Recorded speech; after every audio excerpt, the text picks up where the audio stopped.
مادر جون. بشین دخترم. شاهمیر زنگ زده بود. میگفت حال پسرش اصلاً خوب نیست.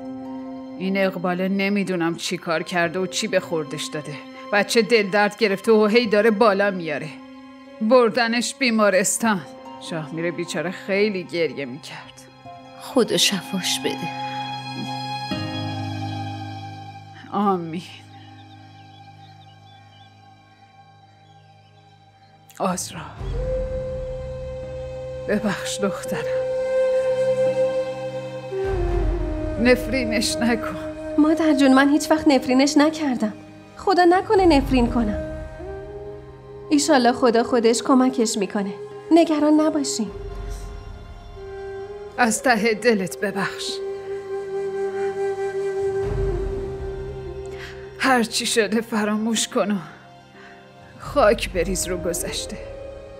به آیندت فکر کن که چی کار میخوای بکنی. مادر جون من میخوام که درسمو ادامه بدم. منظورم اینه که میخوام برم سر کار. دخترم هر کاری که میخوای انجام بده. ولی منظور من شاهمیر بود. چی کار میکنی؟ باهاش میمونی یا میخوای ولش کنی؟ خیلی پشیمونه. ازم خواست بهت بگم که خیلی پشیمونه و میدونه که دلتو شکسته. بگو فقط میخوای چی کار بکنی دخترم؟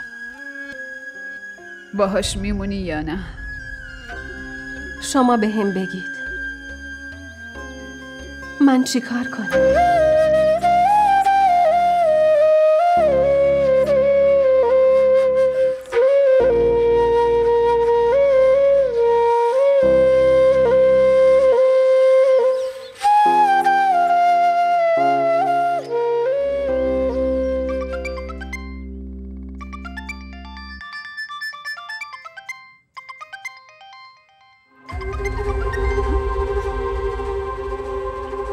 الو؟ مامان من تاوان اشتباهاتم رو دارم. تاوان ظلم کردن به آزرا رو دارم. مامان پسرم مرد. پسرم مرد مامان. پسرم مرد. مامان پسرم مرد.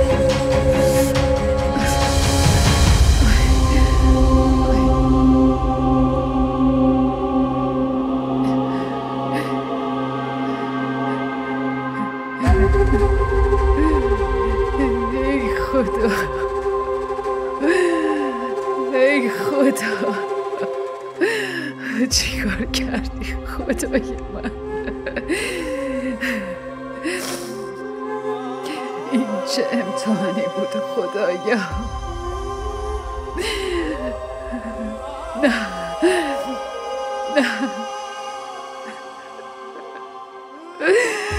خدای منو ببخش. خدای منو ببخش.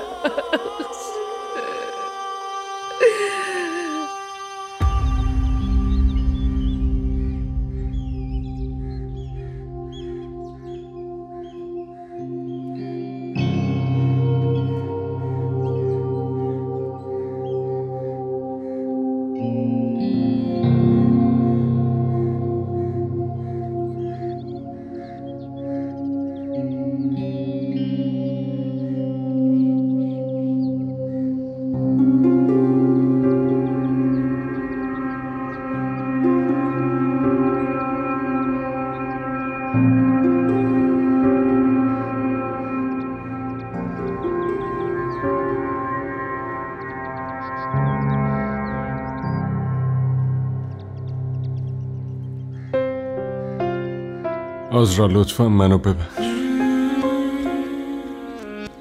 میدونم خیلی دلتو شکستم. بدیایی که به تو کردم و نمیتونم با کلمات بیان کنم.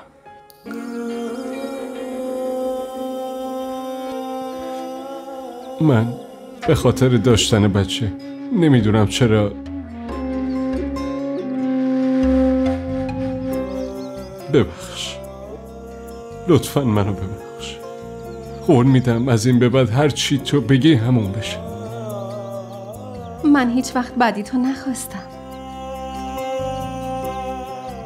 درسته که خواسته یا ناخواسته حرفای ناراحت کننده ای بهت زدم. نباید اونا رو میگفتم. امیدوارم خدای بزرگ منو ببخشه. من تو رو بخشیدم شاهین.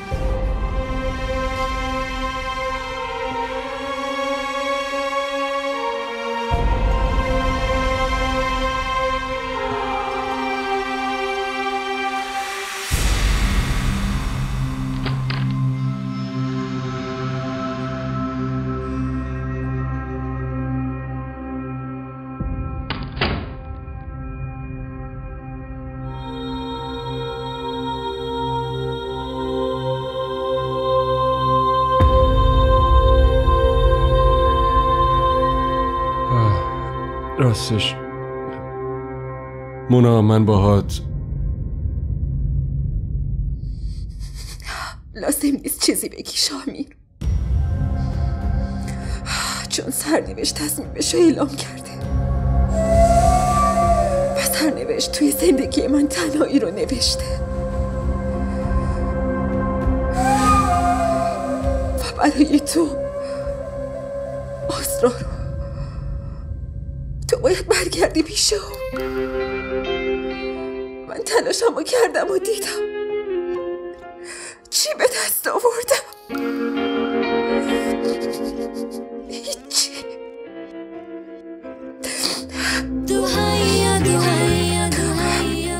الان دیگه من هیچی ندارم که بگم مال خودم.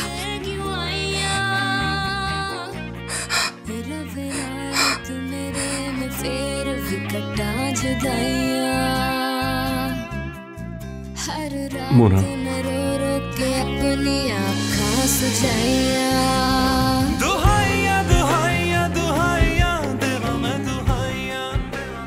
زمانش رسیده شامیر. زمان جدایی.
منو به خاطر بی‌وفایی میبخشی عذرا؟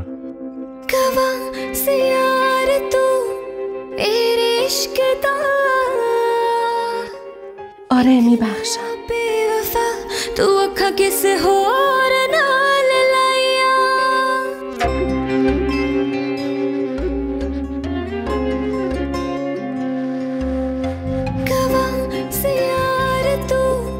عشق